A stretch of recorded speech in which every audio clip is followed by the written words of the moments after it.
السلام عليكم ورحمة الله وبركاته. الشمع هركبوني خبجمتو جالنتو تخين.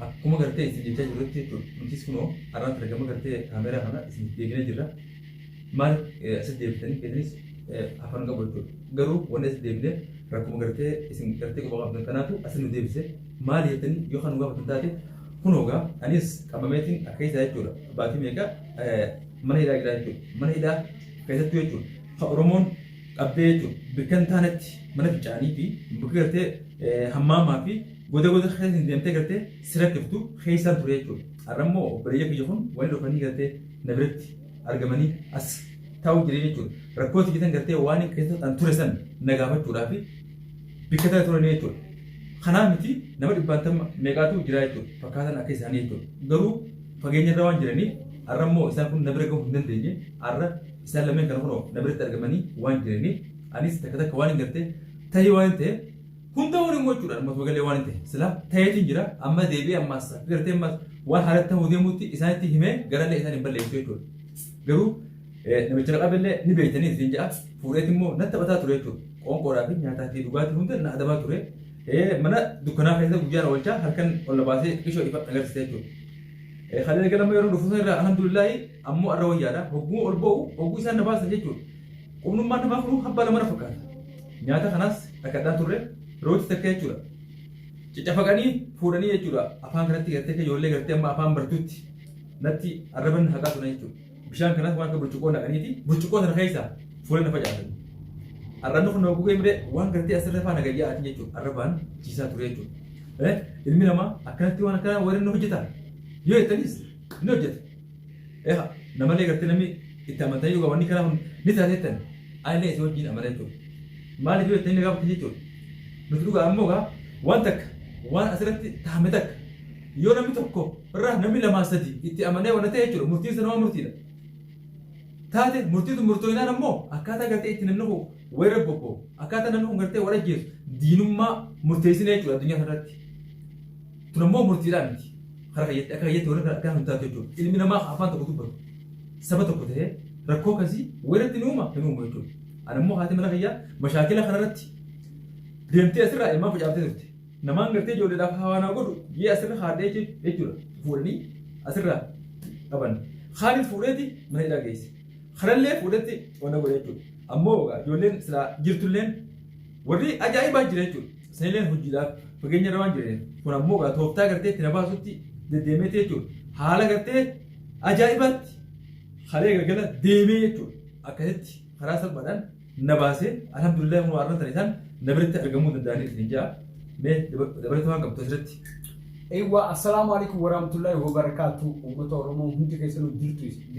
من جارا نتيه ترى خنوتي شيخا بابني جرا غروتو ما نبيتا وني هجو تكا نتو الفاتو دبتولي نتو الفاتيجو نمني تكو إلمي نما أكملتي غوجا كان نمرر راوتا غرتي متي شيخا خنوتي أمان تني جرا أكما أجرا جدا هجو تكا أيوة خنوما شتلني سورة خنوما شتلني راجل ناتي تلا تريتي أرى شتلني خنو أرى ديديتي يجول رسالة كني بوم بيقول غرتي تبغى تيدا بام تغرتي ما راجو تي بيغرتي منما غرتي تلا بني آدم كناو فوق الشتون ولد تكلمه خنو أجرا يجول خنو بدل لا بدو خنو لا خنو خناي جولا خنو خناي جو أيوة أنا سكرسي سبت تلاقيتي زي خنو سكرت ولا أنا يجول وري بيتني بيتني بين أساسنا ولي صاروا خير لسه ما تراجو سي بدي المام بني آدم كنا بني آدم الدنيا راح كذا نوجي زايتو أيوة تبيسي ما كبا أمري nuti akkuma agartan jechuudha nuti waan inni gartee sibiila inni deemu sanis ka sibiila san caaluu qabnaa jechuudha maal jechuudha nuti miidhaa akkasitti irra geessu waan hin barbaannee fi obsinee jechuudha obsa fixannee kunuuti ammaan kana wali boof jaanee jechuudha nuuf raajuun fa'aa maal jechuudha hedduu takka sheeka yeroo duraa achii baafnee finnee jechuudha bakka agartee akkaataa waa'ee namaa keessa hin jiru jechuudha waa'ee namaa keessa hin jiru maaliif hedduu takka miidhameeti akka gartee rakkoo hedduu takka irra geessannaa fakkaaticha keessatti jechuudha maaliif yoo ta'e miila kunuutii miila akkuma agaraa jirtan jechuudha miilli ni fayyummaa rakkoon qabu miila kana agartee miidhaa asirra geessanii jiran nuti inshaallah akkumallee geessinee jechuudha ni fayyaa garuutu maal ni beektaa namni tokko dhalli namaa waan akkanaa namarratti hin hojjetu jechuudha yeroo achii finnu sheekaa ol fuunee diinanii finnee mana geessinee jechuudha garuutu raajuu maal ni beektaa isinii fi warroota wajjin isaa wajjin jirtan jechuudha raajuu wajjin kan isin jala deemtanii waa ittimtanii miidhaa isaa fi haadha manaa isaa hundarra mashaakala geessitanii namoota inni gartee bira ijoollee silaa bira kaatee hunda fuutanii asii qabdanii hojjiiftan jechuudha. San hunda baafnee jira nuti ammaan tana agartee miti baafnee jira garuu yeroo sanitti rakkootu ta'aa jechuun maal ijoollee xiqqishoo san hunda miidhaatu irra gahaa jechuudhaaf inni isii fidee isillee qabdanii hojjiiftanii jechuudha. Nuti kana ammaan tana sheeka baafnee isaa ijoolleellee baafnee michoollee baafnee jira jechuudha. Hedduu takka maaliif galanni rabbi haa godhu eega dandeettii rabbiitiin jechuudha baafnee jira. Maali ni beektaa wanni biraa sodaa osoo hin ta'in nuti kan arraan tan dhufnee dubbatu keenyaaf sheeka waan baafnee namoota hedduun keessan agaraa jechuu barbaanneeti. Warra tokko momentii jala deemtanii isin waan akkanaati dureen ni beektan soroon akkanatti waan akkanaa godhu yaa firoo ofirraa eegaachuu turtan. An takkaa dhiifameen beeku dalagaati jettumaan jiraani kaameeratti mul'atutti hin jirre malee ittumaan jiraachuu dalagaati jira. Maaliif jettanii gama kaameeraatiin alattis waan daliinuu qabna nuti. Maaliif jettanii waan akkana osoo hin ta'in waan namni hin beekne jechuudha. Nuti dandeettii yoo taate dandeettii waa hedduu qabna humnaas ni qabna jechuudha. Anaa fi sooressaan edaan tana za'a sagalitti deemneeti sheeka baafnee jechuudha. Baafnee kunooti sheekni nu biratti argama akkuma agaraa jettan. Faaya ofii hin waan uumee maal jettan raajuun ammaa ta'an nu harka jiraachuu. Maallaqa isin sheeka gaafatte sana agartee san caalaa yoo akkanatti gartee madaabaraa mi makiinaa gilbaa jirru fiddanuu isin raajuu gartee miti isin baafne jechuudha. Boon hin jirtu maaliif jettanii sheekaas kunuuti miila akkana godhee ture miilli ni fayya rakkoo hin qabu. Maallaqa yoo taates nuti kan isin gargaaruun agartee isin gargaaramlee nu gargaartan jechuudha. Maallaqa jaalannee osoo hin ta'in maallaqa sheekarraa fuudhu sanii san caala qabna ni beektaa.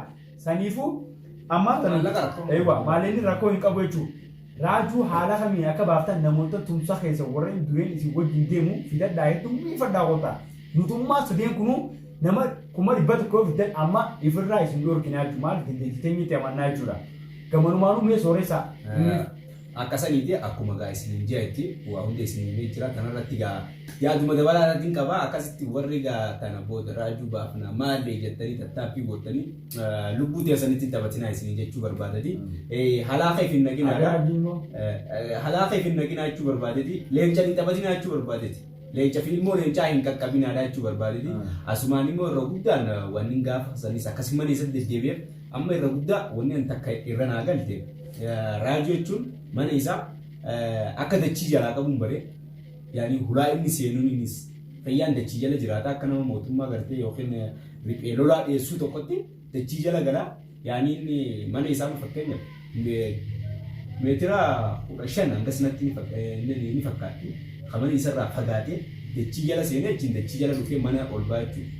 Akka mootummaa gartee waraana wayii sodaatee lafa qolatee lafa keessa galuutti akkasii gara immoo wanni inni namarratti hojjetamu waan asirratti himamee dhumuutii miti hayyamee nuti wayyaadha wayyee ana teessi sheekas ta'e nuti hayyee hanga ta'eefu dhiiraa humnas ni qabna uleerraa isni hafna gaaf kaanis gartan daa'imas bakka dheeyinee baafnes agartanii daa'imas alatti hidhee cabbii duratti lafa qabbanaa darajaa meeqa dara fooqii darajaa jaaffaa akkasitti ol baasee achitti hidhee hawaatti hin kannine daa'imas akkas godhaa ture. Kaanis daa'ima xiqqas mana kaanii fi adda addatti gurgureen waan inni daa'ima godhuuf akkas godhes hin beeku. Dhalas akkasuma godha immoo ijoollee fi warra inni qabee tana duras qabee jiru hunda ta'e dhalaa isa maddiirus baafne dhalaa jechuun qaamni ishii waan laafaa ta'e jecha hedduu dhukkubee amma haakimeerti saniif viidiyoo duratti as hin baasini immoo gaafa isaa wayyaanii fayyanii lafa kaanitti waan viidiyoo duratti as baafna ammoo ammas irra deebi'ee wanni isin hidhaamu raajuu ta'e isaa dhiisanaati. Warri immoo raajuu jala deemtan warri raajuu baafnettaniitiif tana booda siyaalii gootan akka nama ibidda deemu jiruuti akka nama osoo hin beekne ibidda deemu jiruuti nuti garuu hin beektanii kanaaf isinitti wanni akkas fakkaatu jira immoo yoo dandeettii qabaattan yoo isin dhiiruma taatanii dandeettii qabaattanii dhuftanii immoo kalma tooruma tanaa dhuftan taate isiniif qulqullinaa'u ganaa harka isinii kan jechuu barbaadeti immoo lubbuu teessanii taphatinaa jechuu barbaade tana booda irra qaqqabaa fi obbo qabnes akka duraanii sanitti harka irra qabnee nyaachifnee osoo ni maal goonee gallakkisuun sun hin jirtu tana booda dhimma lubbuutii jiraatuu fi yookiin jiraatu yookiin dhabamuuti tanuma jechuu barbaadeti isiniif eeggadhaa jechuu barbaadeti. Egaa wanni gartee amma salaamtaa asirratti dubbatu kun dubbii gartee ilmi namaa dubbatu jechuudha. Ijji gamnaa dura bochii jira. Waan ta'eef raajuu kana haleetiin darbinaadha jechaa jira jechuudha. Garuu inni immoo nama gartee aqli hin qabne jechuudha.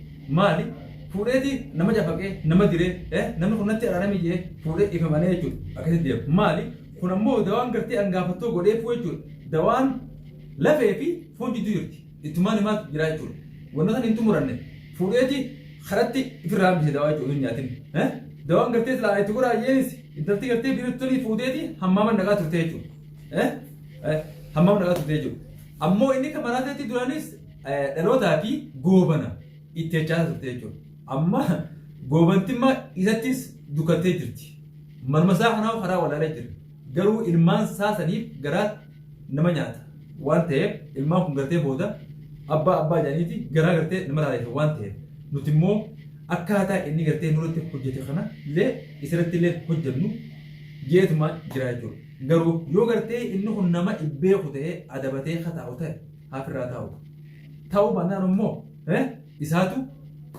maraataa fi saree wajjiin bakka hin taanetti if galchee jechuudha. Raajuun niin fuudhaa miti wiila deebi'ee jechuudha. Gaaddidduma gartee isaa tanaa'u dhidheessu ta'a.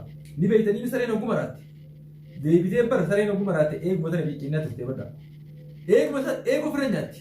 Hanqa eegeen irraa dhumtu akkatti. Khalaas. Akkas dubbiin akkas taate raajuun waliin niin fuudhaa miti gaaddidduu isaa dhidheessu ta'a. Yoo isinni kophee takka gartee firraa baasee takkaan hidhumti jechuudha. Takka gartee hidhumti takkaaniin gartee deemee jeemee tokko gartee lafaan deeme tokko hin deemin abdiin kijibaan maal naan jee jechuuf teessan. Wanni kana jechuuf maal lubbuu gartee inni baasuu ka'esan santuu tajaajila na eegsisiisa.